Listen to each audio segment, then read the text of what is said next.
My parents demanded I support my brother and his wife $500 weekly. When I refused, they against me. So I made one move that exposed all and ruined them. It was right after my younger brother Kyle had married Emma, a sweet but very naive girl. They were only 21, fresh out of school with no savings and big dreams. At their wedding, my parents made a big show of how much they'd support them, saying they could move in with them until they got back on their feet. I thought it was a generous offer, almost too generous knowing my parents, but as soon as the wedding was over, things took a sharp turn. My parents started making excuses as to why Kyle and Emma couldn't stay with them. They claimed they were too busy, that they had a lot going on, and that their house wasn't ready for 2 more people. It was all nonsense. I knew the truth. They didn't want to give up their comfort. What made it worse was that Emma didn't have anyone else to turn to. Both of her parents had been killed in a car accident a few years earlier, and she had no siblings. She'd been on her own ever since, working odd jobs to make ends meet until she met Kyle. I couldn't imagine how scary it must have been for her to come into our family, especially since my parents weren't exactly known for their warmth. You see, my parents had just come into a huge inheritance from my grandmother, who had died a few months earlier. Grandma had left them everything, her house, her savings, even some land she owned. They didn't waste any time selling the land and pocketing the money. I remember them bragging about how they'd waited years for this moment, as if they'd earned it. It made me sick. Grandma had worked so hard all her life, and they were treating her inheritance like a lottery jackpot.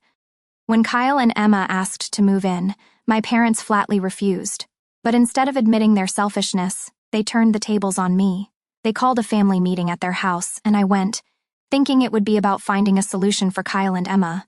Instead, it was an ambush. My dad cleared his throat dramatically and said, "You're doing fine for yourself, aren't you? You've got your business, no family of your own yet, and you're stable." I didn't like where this was going. "I'm working hard to stay stable," I replied. "Exactly," my mom chimed in, as if I'd just proven her point. "Kyle and Emma are a young family. They need help, and we've decided that you should contribute $500 a week to support them." I froze. "Did I hear that right? Excuse me?" I asked. "You're doing better than any of us did at your age," my father said, "and since you don't have kids, or a wife yet, you can afford to support them. It's only fair. Family supports family." I couldn't believe what I was hearing. "You're kidding, right? You just got all that money from Grandma and you're asking me to pay them $500 a week? Why can't you help them?"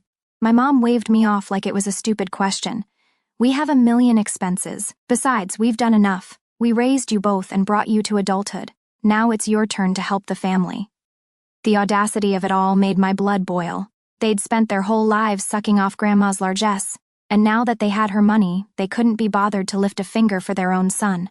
And they thought I was the answer? "No," I said firmly. "I'm not giving anyone $500 a week. I have my own expenses and my business doesn't run itself. If you think I'm doing well, it's because I work hard, not because I have money to throw around." My father's face hardened. "So that's it? You're going to let your brother struggle because you're too cheap to help?" "Cheap?" I snapped. "You're the one sitting on Grandma's money, and you can't even let them stay with you. Don't try to guilt me into cleaning up your mess. You told Kyle and Emma they could stay with you, so why don't you keep your word instead of pawning it off on me?" The meeting ended in a shouting match, with my parents calling me selfish and ungrateful as I stormed out. I didn't speak to either of them for a week. I knew I'd made the right decision, but it felt like I had just declared war on my own family. Little did I know that was just the beginning. I spent the next week trying to put the whole thing out of my mind. I was still angry, but honestly, I was more disappointed. I shouldn't have been surprised. My parents had always been selfish, but this felt like a new low, even for them. They had everything they needed, and instead of helping Kyle and Emma, they decided to scapegoat me. Then, one night, Kyle called me out of the blue. I almost didn't answer, but something told me to pick up. "Hey, can we meet?" he asked. "I need to talk to you." I could tell he was serious, so we met at a diner near my apartment later that night. He looked exhausted, with bags under his eyes and his hair a mess. Emma wasn't with him, which was unusual. "I'm sorry about the other night," he began. "I didn't know Mom and Dad were going to pull that stunt. If I had known, I wouldn't have let them drag you into it." "It's not your fault," I said. "But seriously, what's going on? They promised you could stay with them. Why aren't you there?" Kyle sighed and rubbed his neck. "They won't take us in. They told Emma and me that they're too busy and that it's time to figure things out on our own. That's a load of crap, but what can I do? We've been couch surfing at a friend's house, but we can't stay there much longer." Hearing that made my blood boil all over again. My parents had convinced him they would support him, only to pull the rug out from under him the moment it became inconvenient. and now Kyle and Emma were basically homeless, trying to piece their lives together. "I don't know what to do," Kyle admitted. "I'm not asking you to give us money every week. I don't want that." He hesitated, then continued, "I just need a little help to get started.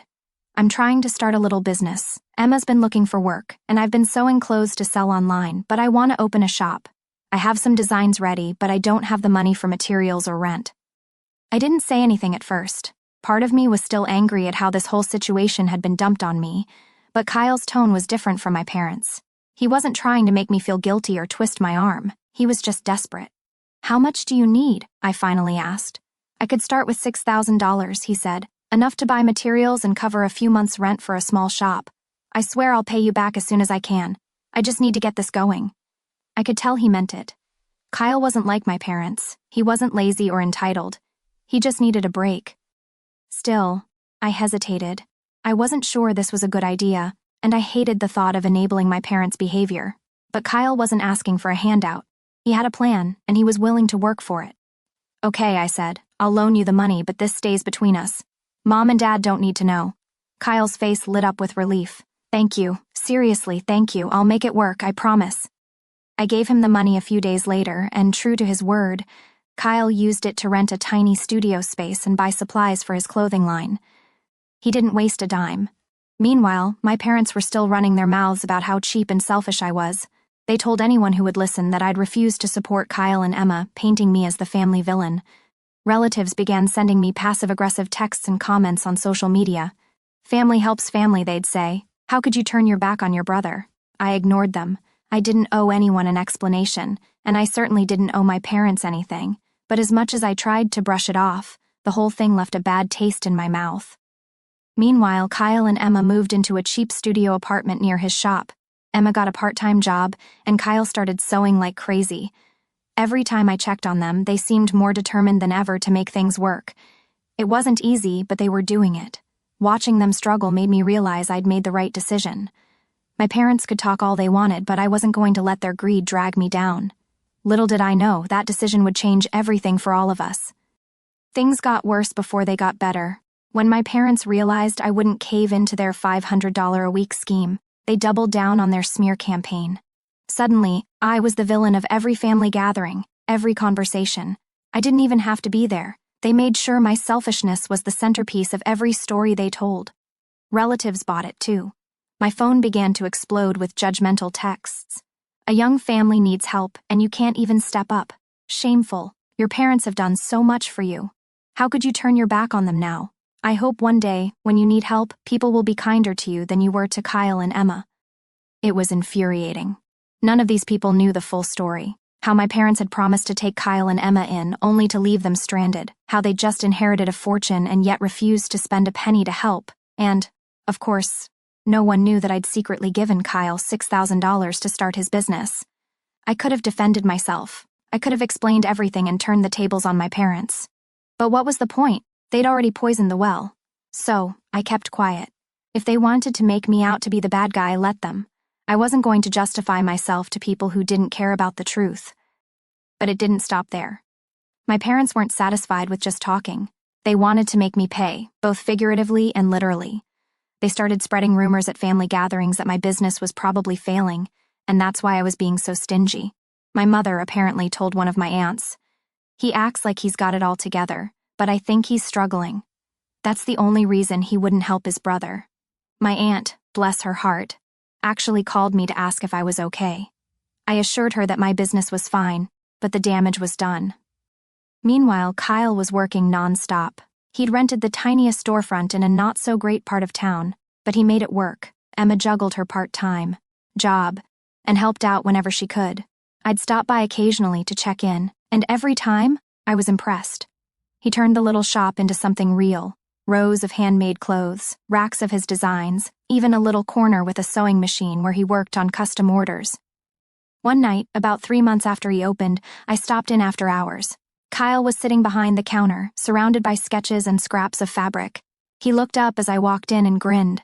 "I sold 5 pieces today," he said. 5. I patted him on the back. "That's great, man. How's it going overall?" He leaned back in his chair, looking tired but proud. "It's slow, but it's happening. People are starting to take notice. words getting around. I looked around the shop, taking in all the work he'd put into it. "I'm proud of you," I said. "You're making it happen." He smiled, but it faded quickly. "I just hate how things are with the family," he said. "Mom and Dad, I don't even know what to say to them anymore. And I know they make your life hell. Don't worry about that," I told him. "They've always been like that. You know that." "Yeah, but it's not fair. They should be helping you, not tearing you down. I hate that they're dragging you into this." I shrugged it off, but his words stayed with me. He was right. It wasn't fair, but I wasn't going to let my parents' toxicity ruin what Kyle and Emma were building. What I didn't know was that my parents' next move would take things to a whole new level. They weren't content with ruining my reputation.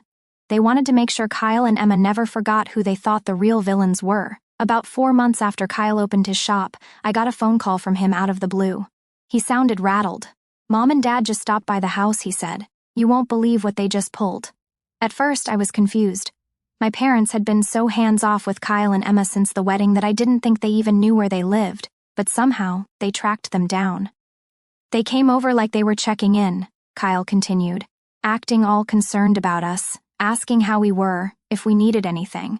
I thought maybe they'd finally come around. But then Dad just casually drops, 'So, when are you going to start helping us out?' I frowned. "Help them out with what?" "Money," Kyle said flatly. "They told me they've done so much for us, and now that we're married, it's time to pay it forward." I almost laughed at the absurdity of it all. "Pay it forward? What the hell does that mean?" Kyle's voice tightened. "They want me to give them $300 a week. Mom says it's not just for them, it's for the family, and that Emma and I have a responsibility to contribute now that they're the reason we're here." I felt my blood pressure rise. "You're kidding, right? They've hardly done anything for you since the wedding. What do they think you're contributing to?" "That's the best part," Kyle said. "They think I'm just working some simple retail job or something. They don't know about the store, the sewing, or anything. I didn't tell them because honestly, I didn't want to deal with their opinions or their interference." This surprised me, but it also made sense.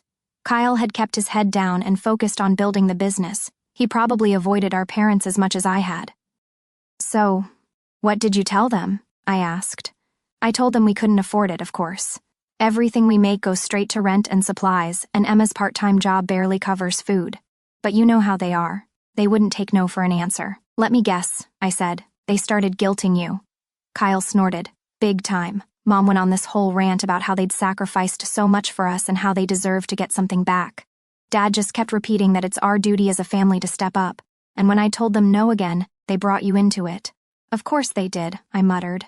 "They said if you had just agreed to their plan, none of this would have been necessary. They're convinced you're the reason everything's so hard for them right now."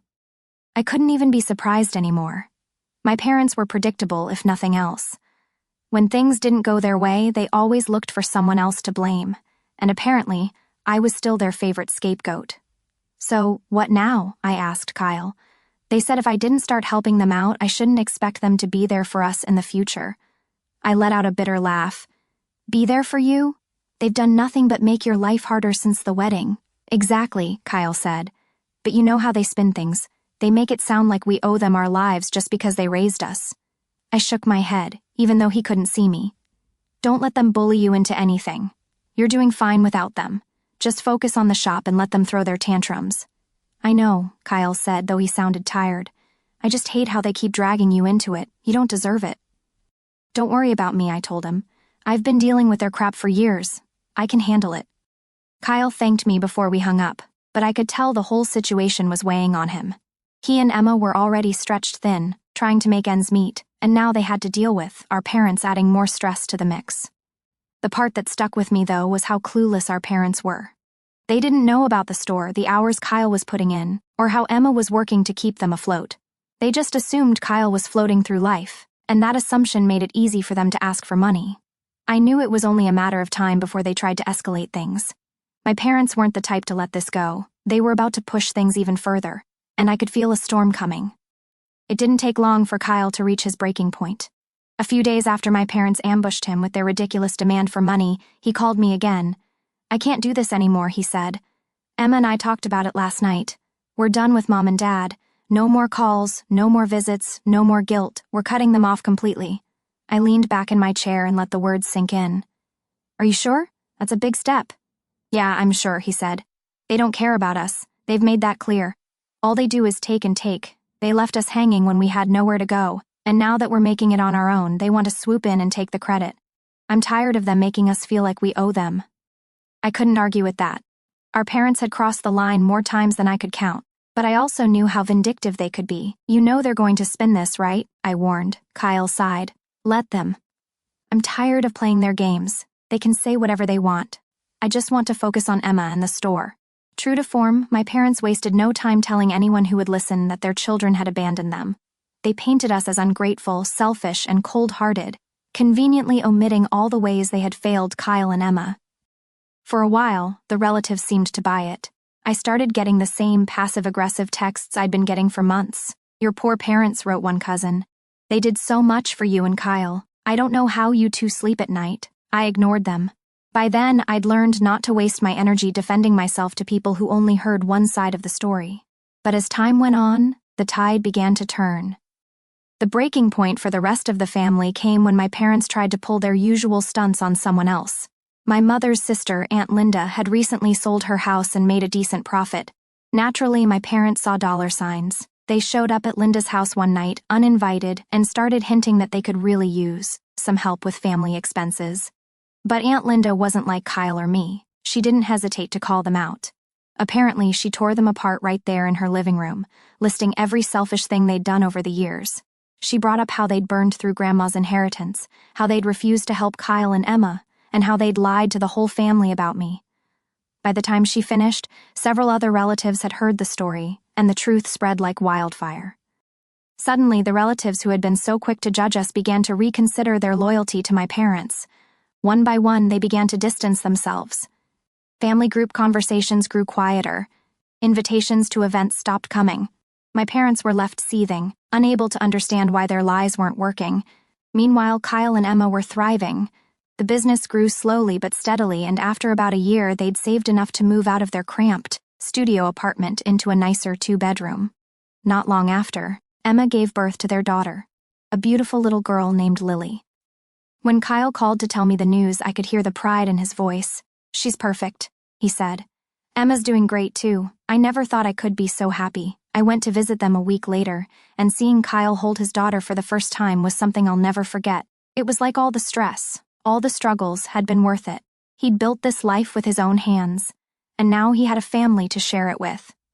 Not long after Lily was born, Kyle started paying me back the $6,000 I'd loaned him. At first, it was small payments every few months. Then, about a year later, he showed up at my door with an envelope. This should take care of the rest, he said, handing it to me. I opened it and saw the remaining balance, plus an extra $2,000. What's the extra for? I asked. Kyle smiled. For believing in me. For helping us when no one else would. I wouldn't be here without you, man. I didn't know what to say. I hadn't expected him to repay me so quickly, let alone add something extra. But it wasn't just the money. It was about seeing Kyle and Emma finally succeed after all they'd been through. As for our parents, well, they're still bitter.